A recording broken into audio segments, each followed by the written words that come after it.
Ayan, good morning mga kapatid sa Islam at magandang umaga sa lahat ng mga ka-5-9 natin na naka-on duty sa mga oras na ito.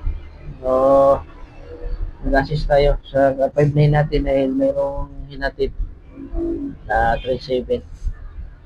Alhamdulillah mga kapatid sa Islam dahil malapit na po ang buwan ng Ramadan, no? At tayo ay nagpapasalamat sa Allah at hinihiling natin sa Allah na lahat tayo ay umabot sa Ramadan para makapagsagawa ng maraming amal pagsamba sa Allah subhanahu wa ta'ala.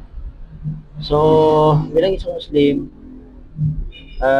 habang hindi pa dumating ang buwan ng Ramadan, ay mas mainam, makakabuti sa atin na layuan natin, iwasan natin yung mga bagay na hindi nakakabuti sa atin. No?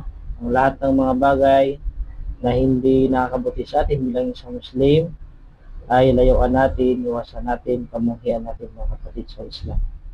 At harapin natin, sambahin natin sa Allah subhanahu wa ta'ala.